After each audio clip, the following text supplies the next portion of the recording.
다음 주는 성탄 메시지를 준비하고 있고 그 다음 주에 이어서 두 번에 나누어서 말씀을 나누고자 합니다. 자, 영국을 비롯한 그 유럽의 교회들이 이 몰락하면서 교회 건물이 이렇게 매각되어지고 술집이나 댄스 클럽으로 바뀌는 일들이 많이 일어나고 있습니다. 그러니까 교회 건물은 멋지게 세워져 있는데 교회는 사라졌고 거기에 사람들이 모여서 술을 마시고 춤을 즐기고 또 사업을 하는, 장사를 하는 그런 곳으로 바뀐 것입니다. 자, 뭐가 문제일까요? 그들이 지은 웅장한 교회 건물이 무너졌기 때문에 이렇게 되었습니까? 그렇지 않습니다. 교회 건물은 여전히 웅장하고 화려한 건물 그대로 남아 있습니다. 그러면 뭐가 무너졌기 때문에 교회가 이 꼴이 되었습니까? 그들의 신앙이 무너지면서 그들이 세운 건물도 세상 사람들의 손에 다 넘어가고 말았던 것입니다. 이걸 세우기 위해서 얼마나 많은 사람들이 헌신을 하고 투자를 했습니까? 이걸 지켜내야 되잖아요. 그런데 그들은 지켜낼 수 없었다는 겁니다. 지금 예루살렘에 있는 유다 백성들도 비슷한 상황을 만납니다. 그들은 바벨론 포로에서 귀환하여 이미 성전을 재건했고 이제 성벽을 재건했습니다. 외형적으로 볼 때는 이스라엘 백성들은 이제 든든한 하나님의 나라를 세운 것처럼 보입니다. 웅장한 성벽을 보면서 이젠 더 이상 걱정할 필요가 없는 그런 예루살렘이 되었다라고 생각을 했을 것입니다. 그런데 하나님께서는 그들의 눈을 열어서 내면적인 성벽을 보게 만드셨습니다. 그들이 지은 성전과 성벽은 멋지게 서 있었지만 그들의 신앙은 아직 여전히 형편없는 수준에 있었다는 겁니다. 외형적인 예루살렘 성벽은 든든하게 서 있었지만 내면적인 신앙은 언제 무너질지 모르는 그런 위태로운 상태에 있었다는 겁니다. 이제 그들에게 중요한 문제는 더 이상 예루살렘 성벽이 아니었습니다. 이제 정말 중요한 것은 이 예루살렘 성벽을 지켜낼 수 있는 그런 참된 신앙을 회복하는 것입니다. 만약 그들에게 참된 신앙이 회복되지 못한다면 이 성벽은 다시 무너질 수밖에 없고 다시 빼앗길 수밖에 없다는 겁니다. 이걸 깨닫고 그들은 다시 예루살렘으로 모여듭니다. 그러면 참된 신앙을 회복하기 위해서 가장 먼저 무엇을 해야 되겠습니까? 그들이 지은 멋진 성전에서 하나님께 멋진 제사를 드리면 되겠습니까? 아니라는 겁니다. 하나님의 말씀을 붙잡는 것입니다. 지금까지 그들에게 중요했던 것은 성전이었고 성벽이었습니다. 그러나 이제부터 그들에게 중요해진 것은 하나님의 말씀이 되었다는 겁니다. 말씀이 없는 성전, 말씀이 없는 성벽은 곧 무너질 것입니다. 지금 한국의 교회도 곳곳에 웅장한 아름다운 건물들을 세워놓았습니다. 그러나 과연 이걸로 참된 교회를 세웠다고 할 수가 있겠습니까? 참된 신앙의 회복 없이 멋진 건물만 세워놓았다고 해서 참된 교회가 되는 것은 아니라는 겁니다. 참된 교회는 하나님의 말씀으로 돌아가서 말씀 중심의 신앙을 회복할 때 세워지는 것입니다. 먼저 말씀 운동부터 했어야 되지 않습니까? 그렇게 스스로 자책할 필요는 없습니다. 이미 교회는 서로 경쟁하듯이 건물부터 멋지게 세워놓았습니다. 이게 잘못된 방법이었기 때문에 이 건물 다 때려부수고 새롭게 시작하자 그럴 필요도 없습니다. 이제 해야 될 일은 말씀으로 돌아가는 것입니다. 교회가 말씀 중심의 그 신앙을 회복해야 된다는 것입니다. 오늘 본문은 예루살렘 성벽을 재건한 이스라엘 백성들이 그들의 신앙을 재건하기 위해서 하나님의 말씀 앞에 다시 모여드는 모습을 보여줍니다. 부흥의 때가 되면 이처럼 말씀이 말씀답게 선포되고 말씀이 말씀답게 들리고 말씀이 말씀답게 역사하는 그런 시대가 시작되는 것입니다. 오늘 말씀을 통해서 우리 교회도 하나님의 말씀으로 다시 새롭게 세워지는 시간이 되시기 바랍니다. 하나님의 말씀을 통해서 거짓된 신앙을 버리고 참된 신앙을 회복하여 교회가 교회답게 세워지고 아름다운 하나님의 나라를 함께 세워가는 북부교회가 되기를 주님의 이름으로 축복합니다. 자, 먼저 1절에서 2절에는 말씀을 향한 갈망을 하나님께서 주시는 모습을 보여줍니다. 자, 1절 함께 읽겠습니다. 이스라엘 자손이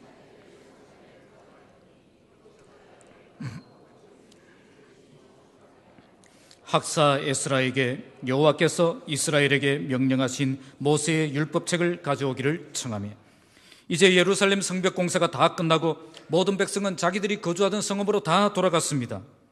그런데 일곱째 달이 시작되자 모든 백성이 다시 예루살렘으로 일제히 모여들었습니다. 자, 느헤미야 6장 15절에 보면 이 공사가 6월 26일에 끝났습니다. 그런데 그들이 모여든 날은 7월 1일입니다. 그럼 며칠 만에 다시 모인 거죠? 여러분 초등학교 야간 나오셨습니까? 6월 26일에 공사가 끝났는데 7월 1일에 다시 모였습니다. 며칠 만에 모인 거예요? 적어도 5일, 6일 만에 모인 거죠. 그들이 거주하던 성읍까지 가려면 2일에서 3일 걸립니다. 그리고 가는데 2일, 오는데 2일. 그러면 거기에 얼마나 있었던 거죠? 아직도 계산이 안 됩니까? 얼마나 집에 있었습니까? 하루도 안 있었던 거예요. 집에 가는 동안 생각하고 또 집에 앉은 동안 생각하는데 도무지 그냥 있을 수가 없었다는 겁니다. 사실 그들 대부분은 지쳐 있었습니다. 52일 동안 쉬지 않고 밤에는 보초를 쓰고 낮에는 일을 하고 그렇게 달려왔기 때문에 정말 쉬고 싶었을 거예요. 그러나 그들은 편안하게 쉴 수가 없었습니다. 이제 그들이 무엇을 해야 되는가를 발견했기 때문입니다. 그래서 다시 돌아온 거죠. 그들에겐 아직 할 일이 있었던 것입니다. 그러면 그들이 다시 시작해야 될 일이 무엇이었습니까? 바로 하나님과의 관계를 바르게 세우는 것입니다. 그들은 지금까지 누구보다 열심히 일했습니다. 그래서 하나님의 능력도 경험했고 기적도 경험했고 하나님이 주시는 성공도 경험했습니다. 그들은 누구보다 하나님을 생생하게 경험했던 산 증인들입니다. 그러나 그들에게 절대적으로 부족한 것이 있었습니다. 그것은 그들에게 하나님의 말씀이 없었다는 거예요. 그들은 한 번도 하나님의 말씀을 제대로 들은 적이 없었다는 겁니다. 하나님을 위해 열심히 일하는 시간은 있었지만 하나님의 말씀을 듣기 위해 그 말씀 앞에 엎드려서 그 말씀을 받는 시간이 없었다는 거예요. 하나님의 말씀을 모르면 어떻게 되겠습니까? 다시 성전이 무너지고 다시 성벽이 무너지는 겁니다.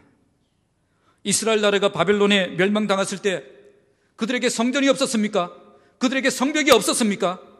그들에겐 성전도 있었고 성벽도 있었지만 바벨론이 공격할 때 모두 무너지고 말았다는 거예요. 그들은 그러면 왜 그때 그 성전, 그 성벽은 무너질 수밖에 없었습니까? 하나님의 말씀이 없었다는 거예요. 당시 사람들은 선지자가 전하는 참된 하나님의 말씀을 듣지 않았습니다. 결국 하나님의 말씀이 없는 성전, 말씀이 없는 성벽은 곧 다시 무너질 수밖에 없다는 것을 그들의 멸망의 역사를 통해서 그들은 깨닫게 된 것입니다. 이제 이스라엘 백성들은 성전도 다시 건축하고 성벽도 다시 건축해서 멋지게 세워놓았습니다. 그러면 이제 다 끝났습니까? 아니라는 겁니다. 말씀이 없는 성전, 말씀이 없는 성벽은 반드시 다시 무너진다는 거예요. 그래서 다시 무너지지 않도록 그들은 하나님의 말씀으로 돌아가야 한다는 그 사실을 발견했던 것입니다. 그래서 그들은 정말 이제 쉬고 싶었지만 다시 일어나서 예루살렘으로 일제히 모여든 것입니다. 그리고 학사 에스라에게 찾아갑니다. 모세의 율법을 들고 오세요. 대부분 성경학자들은 이 모세의 율법은 모세오경, 창세기, 출애굽기, 레위기, 민수기, 신명기 이 5권의 책을 의미한다고 해석합니다. 사실 느헤미야를 우리가 지금까지 읽어왔는데 에스라라는 이름이 한 번이라도 나왔습니까? 지금까지 그들은 학사 에스라를 찾은 적이 없습니다. 에스라는 14년 전에 온 사람입니다. 2차 바벨론 포로 시간에 귀환 때에 돌아온 성경학자입니다. 에스라 7장에 보시면 그의 사역이 나옵니다. 그는 하나님의 말씀을 연구하고 그 말씀을 준행하며 그 말씀을 가르치는 사역을 통해서 말씀의 회복 운동을 일으켰던 사람입니다. 그렇다면 에스라는 현재 이스라엘 민족 가운데 아주 영향력 있는 지도자 중에 한 명이라는 것입니다. 그는 성경을 잘 아는 사람이었고 누구보다 말씀의 회복 운동이 필요하다는 사실을 절감했던 사람입니다. 그래서 그는 지금 성벽이 중요한 게 아니라 더 중요한 것은 말씀으로 돌아가는 그것이 필요하다고 생각을 했을 것입니다. 그러나 느헤미야를 보면 그는 한 번도 등장하지 않습니다. 느헤미야를 향해서 야, 지금 중요한 게 성벽이냐? 말씀이지? 그렇게 하지 않았어요. 왜 그랬을까요? 그는 잠잠히 하나님을 바라볼 줄 아는 사람이었습니다. 그리고 하나님의 때를 기다릴 줄 아는 사람이었다는 거죠. 이런 모습은 느헤미야에게도 동일하게 나타납니다. 그는 지금까지 앞장서서 성벽 재건 공사를 이렇게 이끌었던 사람입니다. 그런데 이제 성벽 재건 공사가 끝나고 8장부터는 이제 말씀 회복의 운동이 시작될 때 에스라가 전면에 서도록 이렇게 내세우고 자기는 뒤로 쑥 빠집니다. 조용히 협력하는 거예요. 아마 모든 백성들이 다시 예루살렘으로 모였을 때 아마 느헤미야는 나를 찾아왔구나 그렇게 생각을 했을 것입니다. 그런데 그 사람들이 다 어디로 갔죠? 학사 에스라를 찾아간 거죠. 인간이라면 누구나 이런 일 당하면 섭섭함을 느낍니다. 지금까지 내가 얼마나 고생을 하며 이렇게 그들을 이끌어줬는데 아무도 나를 찾아오지 않고 에스라를 찾아간다는 거죠. 대부분 상처를 받고 실망도 하고 그리고 분노가 일어날 가능성이 높죠. 이런 비슷한 일을 만난 사람이 또 있습니다. 세례 요한이죠. 광야에서 회개의 메시지를 전하며 모든 사람들의 존경과 사랑을 한 몸에 받았습니다. 그의 메시지는 바리새인도 떨게 만들었고 세리들도 회개하게 만들었고 심지어 로마 군인들까지 그의 메시지를 귀담아 듣고 잠잠히 수긍하게 만들었습니다. 그런데 갑자기 예수님이 등장하니까 사람들이 어디로 가죠? 예수님께로 다 가버리는 거죠. 이걸 보고 요한의 제자들이 그의 스승에게 불평합니다. 아니 사람들이 다 예수께로 갑니다. 저 사람들이 전에 우리에게 왔는데 이제는 다 예수께로 갑니다. 어떻게 하면 좋습니까? 그때 세례 요한이 뭐라고 합니까? 그는 흥하여야겠고 나는 쇠하여야 하리라. 하나님이 누구를 통해 일하시든 반드시 그 사람이 하나님의 능력을 경험해야 된다는 것입니다. 그런 자세가 있었다는 거죠. 바로 이것이 하나님의 사람의 자세입니다. 내가 나서야 할 때는 담대하게 나설 수 있고 내가 기다려야 할 때는 기다릴 줄 아는 사람이에요. 하나님이 저 사람을 통해 일하실 때는 뒤에서 응원하며 협력할 줄 알고 하나님이 나를 통해 일하실 때는 열정적으로 달려가서 뛰어들고 헌신하는 삶을 사는 것입니다. 내가 서야 할 자리에 분명하게 설 때에 모든 사람들이 인정하는 믿음의 사람이 되는 것입니다. 반면에 내가 나서야 될 자리에 나서지 말아야 될 자리에 나서게 되면 모든 사람들이 인상을 찌푸리는 그런 사람이 된다는 겁니다. 하나님의 부르심을 따라서 하나님의 때를 기다리며 하나님의 때에 담대히 일어나 헌신하는 삶이 아름다운 믿음의 삶인 것입니다. 자, 2절 함께 읽겠습니다. 시작. 7째 달 초하루에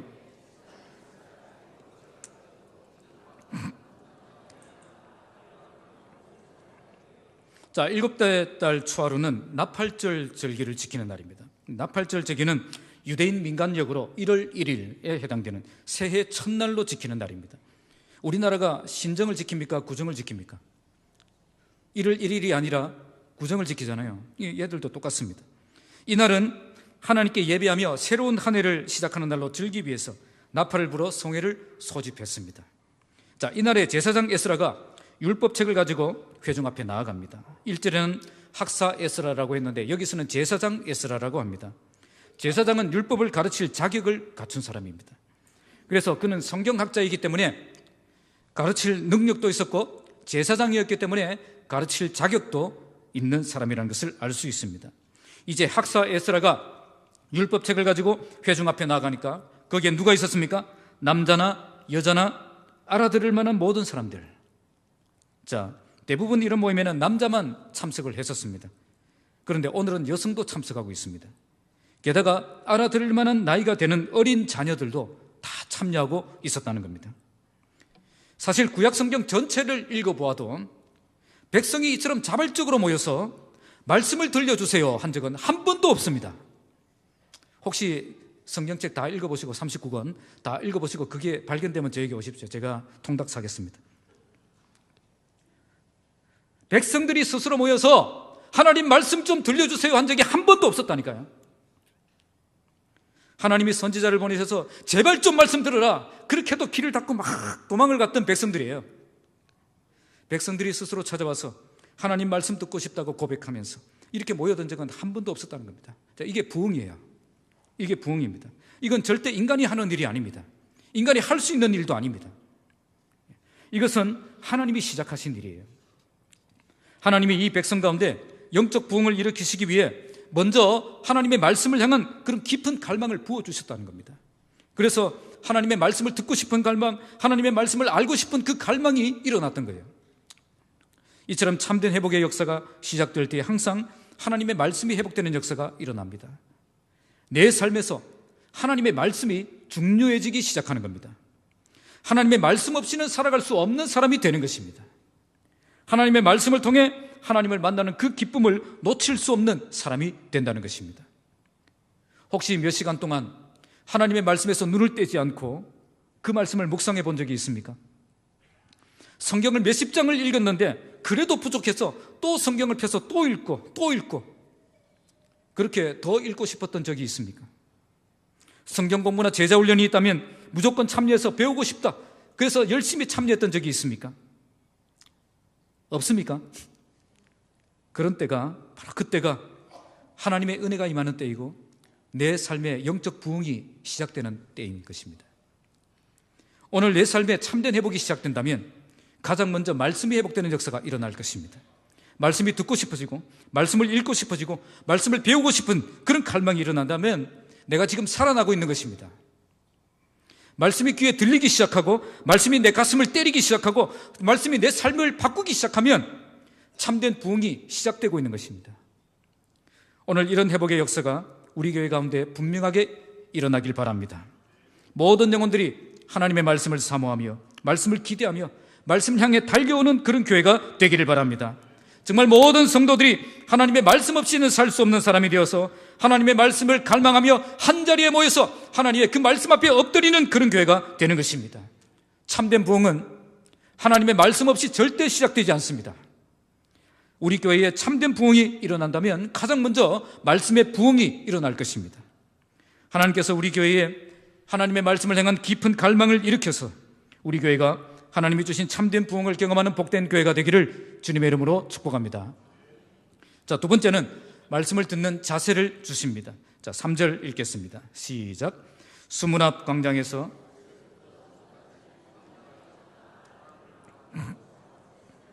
뭇 백성이 그 율법책에 귀를 기울였는데 이제 에스라가 하나님의 율법책을 낭독하기 시작합니다. 그런데 이 말씀을 언제부터 언제까지 낭독하고 있습니까? 새벽부터 정오까지. 자, 우리 교회로 따지면 새벽 기도회 때부터 주일 오전 예배 끝날 때까지 그렇게 낭독한 것입니다. 만약 우리 교회에서 제가 매주 이렇게 설교했다면 아마 다음 주에는 모든 성도들이 다른 교회에 가 있지 않겠나? 그런데 지금 이 사람들은 어떻게 하고 있죠? 뭇 백성이 그 율법책에 귀를 기울였다. 원문의 뜻은 모든 백성의 귀가 그 율법책에 딱 달라붙어 있었다. 6시간 동안 말씀을 전했는데 전혀 흩어지지 않고 그 말씀에 딱 달라붙어서 완전히 집중해서 듣고 있었다는 거예요. 그러니까 그들은 하나님의 말씀을 대충 듣지 않았다는 겁니다.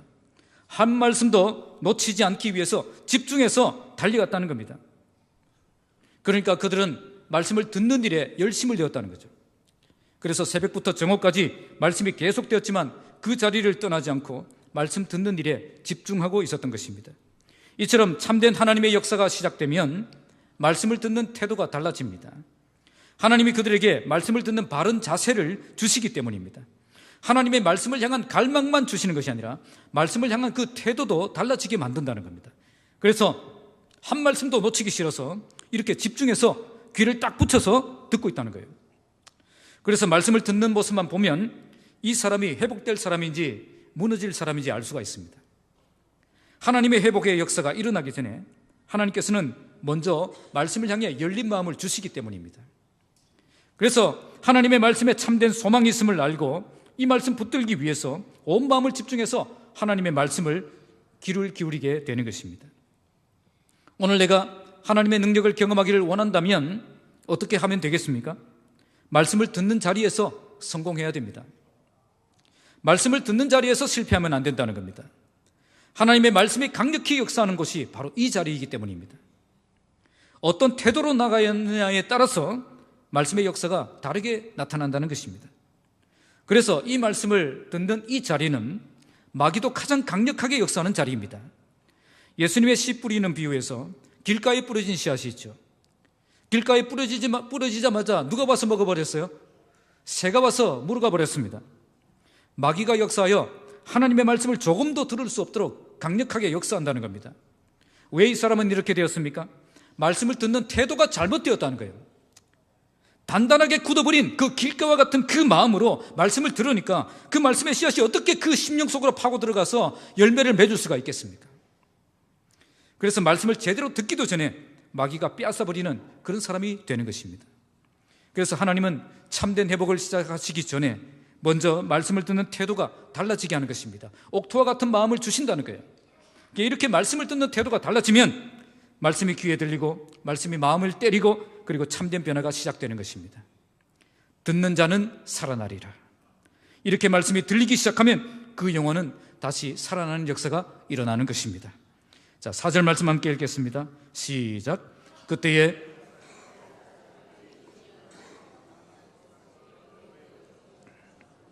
맏디디아와 스모와 아나야와 우리야와 힐기야와 마아세야요, 그의 왼쪽에 선자는 부다야와 미사일과 말기야와 하숨과 하스바타나와 스가랴와 무술람이라. 그때의 학사 에스라가 어디에 섰다고요? 특별히 지은 나무 강단에 섰다.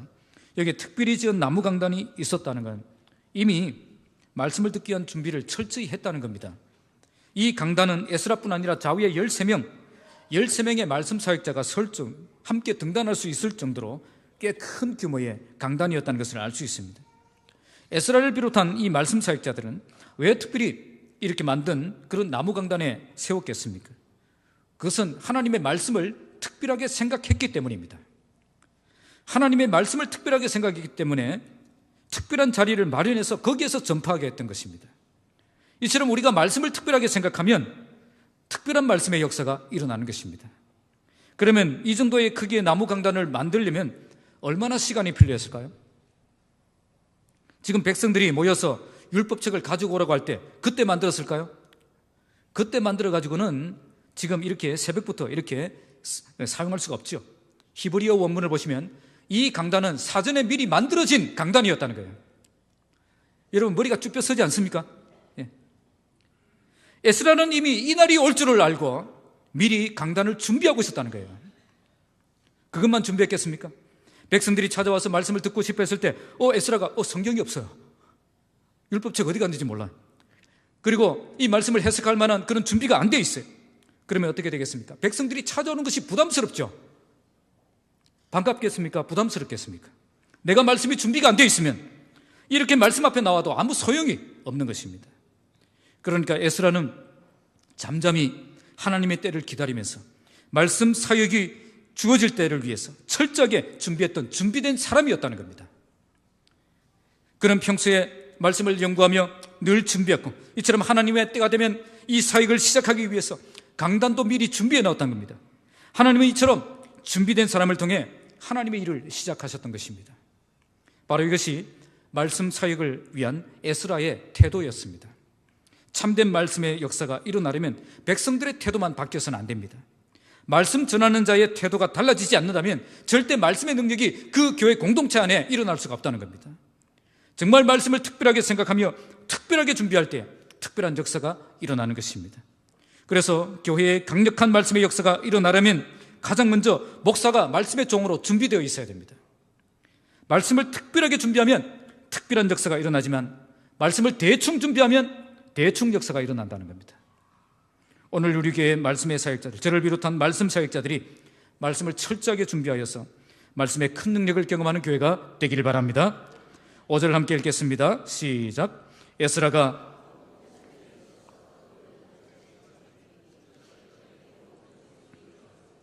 이제 에스라가 모든 백성 위에 서서 그들 목전에 책을 폈습니다. 이때 백성들은 어떻게 했죠? 모든 백성이 일어섰다는 거죠. 제가 성경을 착 펼 때 아무도 안 일어서죠.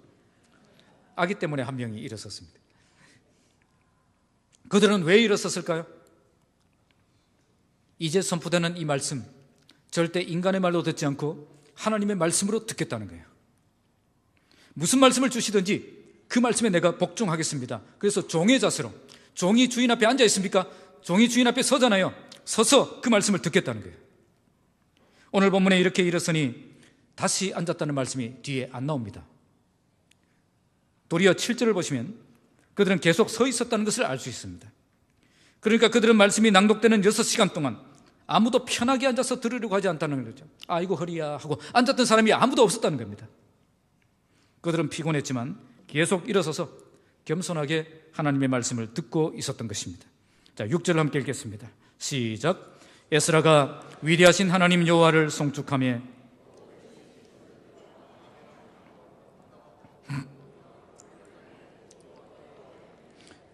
에스라가 위대하신 하나님 여호와를 송축했다고 말씀합니다. 율법책을 펴자 모든 백성이 일어나는 그 모습을 보고 에스라는 하나님을 찬양하지 않을 수가 없었던 겁니다. 이렇게 귀한 은혜를 귀한 우리 백성들에게 부어주신 그 위대하신 하나님, 그 여호와를 송축하지 않을 수가 없었던 것입니다. 그때 모든 백성들이 손을 들고 아멘, 아멘 이렇게 응답을 했습니다. 몸을 굽혀 얼굴을 땅에 대고 여호와께 경배했다고 말씀합니다. 아멘이라는 말은 진심으로 그렇게 되기를 원합니다라는 뜻입니다. 모든 백성이 아멘, 아멘이라고 두 번이나 반복하면서 응답한 것은 하나님의 말씀을 온 마음으로 받아들이고 있음을 표현한 것입니다. 제가 지금까지 3년을 설교했는데 아멘, 아멘 하신 분은 아직 한 분도 없는 것 같아요. 아멘 이런 적은 있어도 요즘 고신에서 아멘이 사라지고 있어요. 어떤 사람은 아멘을 남발한다라고 표현하기도 하는데요. 자, 인간이 하나님의 말씀에 공감한다는 뜻으로 하는 이 고백을 어떻게 남발한다고 표현할 수가 있습니까? 그런 고백은 남발하면 안 되고 아주 절제해서 아주 조금만 하면 더 좋은 거예요. 무슨 그런 엉터리 같은 말이 다 있습니까? 성경 어디에 아멘은 신중하게 하고 조심해서 해라 그런 말이 어디 있어요? 도리어 고린도후서 1장 20절에 보시면 우리가 아멘하면 하나님께 영광이 된다. 그리고 계시록 7장 12절에 문장에 한 문장에 아멘이 두 번 나옵니다. 처음 시작할 때 아멘, 뒤에 나올 때도 아멘, 아멘, 아멘으로 고백하는 모습이 나옵니다. 예수님의 별명이 뭘까요? 요한계시록 3장 14절에 아멘이시요. 예수님이 얼마나 하나님의 말씀에 순종하며 아멘으로 이렇게 잘 하셨으면 별명이 아멘입니까? 예수님은 아멘의 사람이었습니다. 오늘 우리도 하나님의 말씀을 들을 때 아멘으로 응답하는 아멘의 사람들이 되시기 바랍니다. 오늘 본문은 혹시나 두 번 하신 분 없죠? 두 번 하신 분 있었으면 제가 통닭 살려고 했는데. 자, 오늘 본문은 하나님의 역사가 시작되면 말씀 듣는 태도가 달라진다는 것을 보여줍니다. 먼저 그들은 하나님의 말씀을 대충 듣지 않고 귀담아 들었습니다. 집중해서 들었습니다. 말씀 전하는 사도 대충 준비하지 않았습니다. 특별하게 준비했습니다. 철저하게 준비해서 나갔습니다. 그들은 말씀 앞에 설 때 그리고 끝까지 복종하는 마음으로 서서 들었습니다. 그리고 말씀이 선포될 때 아멘, 아멘 화답하면서 하나님의 말씀을 내 말씀으로 받아들였습니다. 이 모든 것은 무엇을 보여주죠? 하나님의 회복의 역사는 말씀을 향한 우리의 태도로부터 시작된다는 겁니다. 다시 말씀드리면 말씀에 대한 태도가 달라지지 않으면 절대 말씀의 역사가 일어나지 않는다는 겁니다. 그래서 하나님은 참된 회복을 시작하시기 전에 먼저 말씀을 듣는 태도가 달라지게 하신다는 겁니다. 하나님의 말씀을 집중해서 듣게 하시고 철저하게 준비하게 하시고 겸손하게 듣게 하시고 아멘으로 화답하게 하시고 그 말씀 앞에 엎드리게 하시는 겁니다. 이걸 통해 회복의 역사가 시작되는 겁니다. 오늘 여러분들에게 큰 어려움이 있습니까? 하나님의 말씀으로 돌아가야 됩니다. 오늘 여러분들에게 기적이 필요합니까? 하나님의 말씀 앞에 겸손히 엎드려야 됩니다. 오늘 여러분들에게 하나님의 도우심이 필요합니까?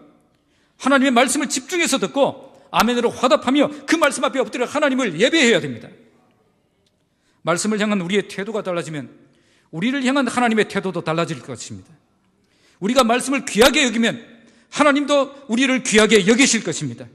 우리가 말씀을 특별하게 생각하면 하나님도 우리를 특별하게 대접할 것입니다. 우리가 겸손하게 이 말씀 앞에 우리 자신을 세우면 하나님도 우리를 붙드시고 참된 은혜를 부어주실 것입니다. 오늘 하나님께서 우리 교회에 큰 은혜를 베푸셔서 모든 성도들의 말씀 듣는 태도가 달라지는 역사가 일어나길 바랍니다. 그래서 말씀을 집중해서 듣고 특별하게 듣고 아멘으로 화답하며 겸손히 순종하여 말씀의 능력으로 온전한 회복을 경험하는 복된 교회가 되기를 주님의 이름으로 축복합니다. 자, 마지막으로 세 번째는 7절 8절에서 말씀을 깨닫게 해주십니다. 자, 7절 함께 읽겠습니다. 시작.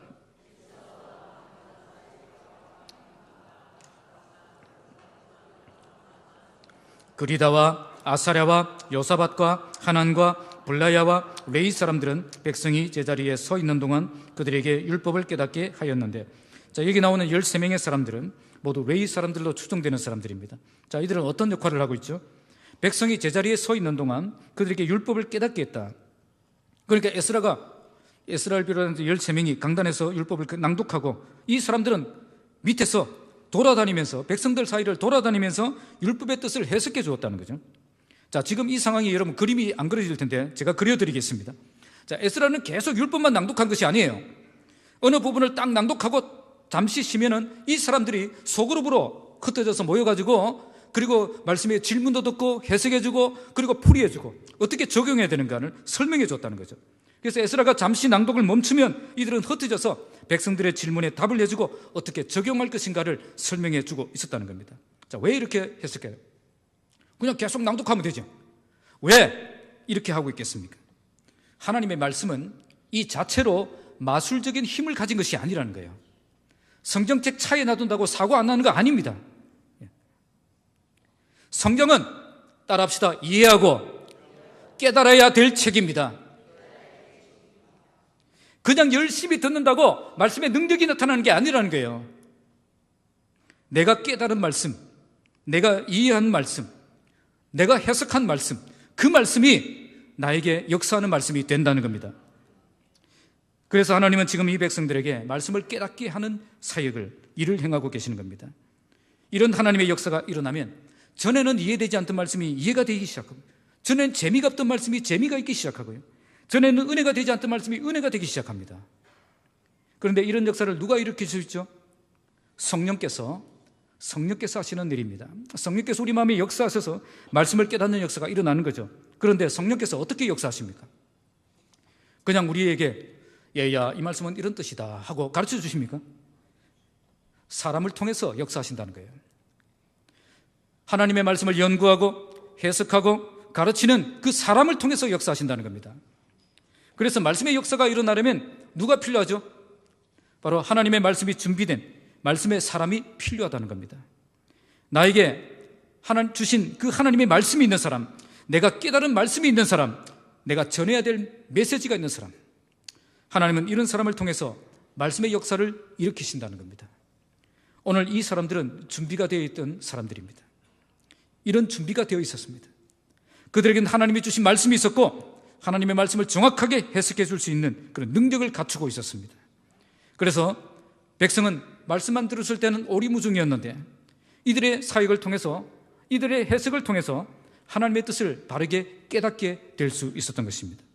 자, 8절을 함께 읽겠습니다. 시작. 하나님의 율법책을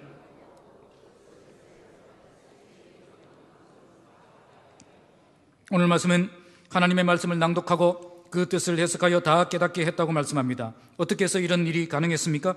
바로 이런 말씀의 사역자가 있었기 때문입니다. 에스라 혼자서 이런 사역 다 감당할 수 없었을 것입니다. 그러나 말씀의 사역자들이 함께 동력하니까 이런 놀라운 역사가 일어났던 것입니다. 그러면 그들이 했던 사역은 뭐죠? 하나님의 말씀을 낭독하고 그 뜻을 해석하는 것입니다. 여기 해석한다, 이 말은 혹시 여러분 NIV 영어 성경에 있으면 이렇게 번역하고 있습니다. Make it clear and giving the meaning. 다 알아들으셨죠? 명쾌하게, 말씀을 명확하게 하고 그리고 말씀의 뜻을 분명하게 발견하게 되었다는 겁니다. 대부분 성경만 읽어서는 그 말씀의 의미를 정확하게 이해하기가 어렵습니다. 성경에는 우리가 이해하기 어려운 말씀들이 많이 있습니다. 그래서 성경은 연구가 필요한 책이에요. 해석이 필요한 책입니다. 그리고 설교가 필요한 책입니다. 그래서 하나님께서는 말씀 사역자를 세우셔서 하나님의 말씀을 보다 더 분명하게 깨닫도록 역사하시는 것입니다. 하나님의 말씀이 분명하게 깨달아지면 그땐 인간에게 놀라운 변화가 시작됩니다. 말씀 때문에 회개하고 말씀 때문에 결단하고 말씀 때문에 변화되는 역사가 일어나는 것입니다. 하나님의 말씀이 선포될 때 잠자고 있던 영혼들이 깨어나고요, 죽었던 영혼들이 살아나고요, 무너진 삶을 살아갔던 영혼들이 다시 새 힘을 얻어서 일어나는 역사가 일어나는 것입니다. 성경은 이 자체로 마술적인 힘을 가진 책이 절대 아닙니다. 성경은 이해하고 깨달아야 될 책입니다. 오늘 본문은 깨닫는다는 말을 2번 반복하고 있습니다. 하나님의 백성들에게 필요한 것은 이 말씀 자체가 아니라 말씀에 대한 깨달음이라는 거예요. 하나님의 말씀을 듣고 깨달을 때 그때 인간에게 참된 변화가 시작된다는 것입니다. 본문 9절에 보시면 그들이 말씀을 듣고 깨달았을 때 그들에게 회개의 역사가 일어나는 것을 볼 수가 있습니다. 그들의 심령에 이런 놀라운 변화가 일어날 수 있었던 것은 하나님의 말씀을 듣고 깨닫는 그 깨달음에 있었다는 겁니다. 그래서 오늘 우리에게도 이 성경을 깨닫는 것이 얼마나 중요한가를 알아야 됩니다. 하나님의 말씀은 우리가 듣고 깨달아야 될 말씀이라는 거죠. 그냥 생각 없이 듣기만 한다고 능력이 나타나는 게 아니라는 겁니다. 하나님의 말씀이 이해가 되고 감격이 되고 은혜가 될 때 참된 능력의 말씀이 된다는 겁니다. 그러기 위해서 우리가 어떻게 해야 되겠습니까? 먼저 성령님의 역사를 의지해야 됩니다. 성령님은 인간이 성경 말씀을 깨달을 수 있도록 역사하시는 분입니다. 성령께서 역사하시면 이 말씀이 해석이 되고 감격이 되고 결단이 되고 능력이 됨을 경험할 수가 있습니다. 그래서 말씀을 듣는 자리에 나아갈 때마다 항상 성령 하나님을 의지하며 나아가야 되는 것입니다. 시편 119편 18절 말씀처럼 내 눈을 열어서 주의 율법에서 놀라운 것을 보게 하소서. 이렇게 고백하며 나아가야 됩니다. 우리가 성령 하나님을 의지하는 만큼 말씀을 깨닫는 깊이도 더욱 깊어지게 될 것입니다. 두 번째로, 인간 설교자의 말을 절대 인간의 말로 생각하면 안 됩니다. 오늘 이스라엘 백성들이 레위 사람들의 그 설교를 단지 인간의 말로 생각했다면 참된 변화가 일어날 수 없었을 것입니다. 아무리 뛰어난 설교를 해도 인간의 말로 무시하며 듣는다면 그 사람에겐 절대 말씀의 능력이 나타나지 않습니다. 사도 바울은 데살로니가 2장 13절에서 데살로니가 교회 성도들이 하나님의 말씀을 받을 때에 사람의 말로 받지 않고 하나님의 말씀으로 받았기 때문에 이 말씀이 너희 믿는 자 가운데 역사하는 말씀이 되었다고 말씀합니다. 인간의 말로 듣지 않고 하나님의 말씀으로 받을 때에 강력한 말씀의 능력이 나타난다는 것입니다. 그리고 마지막으로 성경을 배우는 자리에 열심히 동참해야 됩니다. 오늘 이 백성들도 에스라가 낭독하는 그 말씀을 듣고 거기서 만족하지 않았습니다.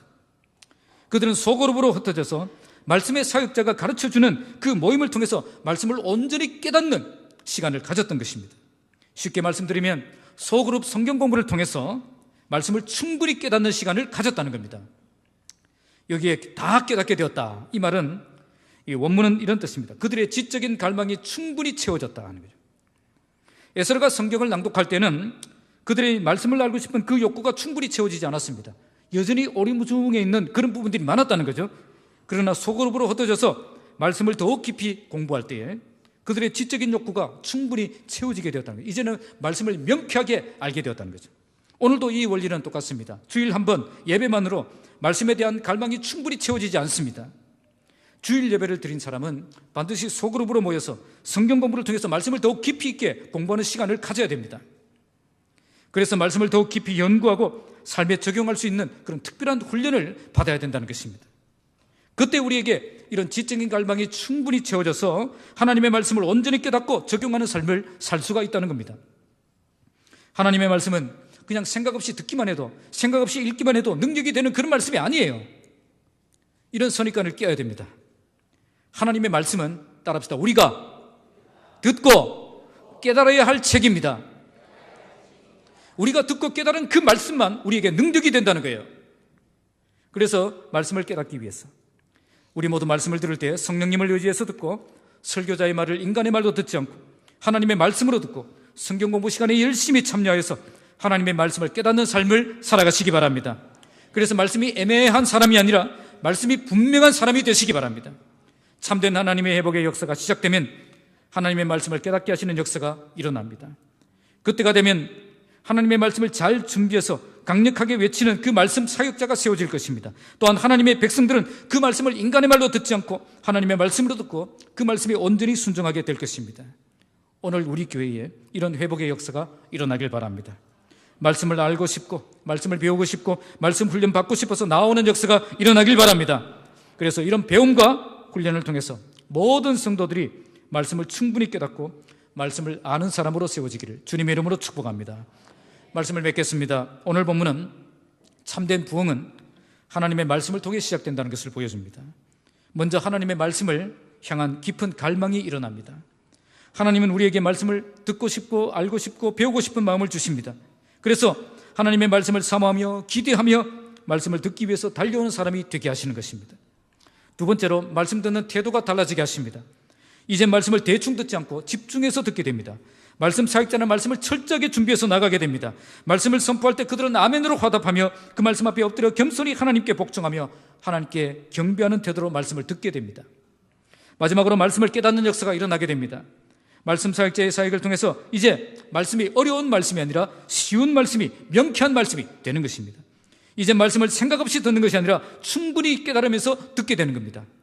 그래서 이제 말씀을 아는 사람이 되어서 말씀에 반응하고 그리고 말씀을 적용하며 그 말씀의 열매가 나타나는 삶을 살게 되는 것입니다. 오늘 우리 교회에 참된 부흥의 역사가 일어난다면 강력한 말씀의 역사가 먼저 일어날 것입니다. 우리 안에 말씀을 사모하는 마음이 일어날 것이며 말씀을 듣는 태도가 달라질 것이며 말씀을 모르는 사람이 아니라 말씀을 깨닫는 사람이 되어서 말씀을 아는 사람으로 세워지는 역사가 일어나게 될 것입니다. 이렇게 하나님이 말씀이 강력히 역사하는 교회가 되면 잠든 영혼들이 깨어나게 될 것입니다. 죽은 영혼들이 살아나게 될 것입니다. 무너진 삶이 고침받고 회복될 것입니다. 하나님의 회복의 역사는 말씀의 회복의 역사로 시작됩니다. 우리가 말씀으로 돌아가면 하나님은 그 말씀으로 우리를 고치시고 우리를 새롭게 변화시켜 주실 것입니다. 벌써 2018년 연말입니다. 이제 며칠 지나면 성탄절이 오고 교회마다 아름다운 성탄 장식이 빛을 발하고 있습니다. 곳곳마다 웅장한 교회 건물이 서 있고 화려한 장식들이 빛을 내고 있는 이때에 과연 한국 교회는 주님 오시는 그날까지 이 건물에서 아름다운 하나님의 나라를 보여주며 그렇게 나아갈 수 있을까요? 이 건물을 세상에 빼앗기지 않고 지켜내는 교회가 될 수 있을까요? 이제 우리에게 필요한 것은 더 웅장한 교회, 더 웅장한 건물, 그게 필요한 것이 아니라는 겁니다. 이제는 내면적인 건물을 든든하게 세워야 될 때가 온 것입니다. 그러기 위해서 말씀으로 돌아가야 됩니다. 하나님의 말씀을 붙잡아야 됩니다. 하나님의 말씀을 통해 참된 회복을 경험하고 참된 부흥을 경험하는 교회가 되어야 한다는 것입니다. 오늘 우리 교회가 하나님의 말씀을 통해서 참된 회복을 경험하고 참된 교회를 보여주는 교회가 되길 바랍니다. 그러기 위해서 우리 모두 말씀을 갈망하며 나아가고 말씀을 듣는 태도를 바르게 세우고 말씀으로 충분히 훈련받아서 하나님의 말씀으로 우리의 믿음을 더욱 든든하게 세우는 그런 교회가 되어야 되는 것입니다. 지금 이 시대는 웅장한 건물과 화려한 예배는 있지만 말씀 중심의 참된 신앙을 잃어버린 안타까운 시대입니다. 이런 시대에 오늘 우리 교회가 하나님의 말씀을 통해서 참된 회복을 경험하고 절대 무너지지 않는 견고한 하나님의 교회를 함께 세워가는 저와 여러분들이 되시기를 주님의 이름으로 축복합니다. 기도하겠습니다.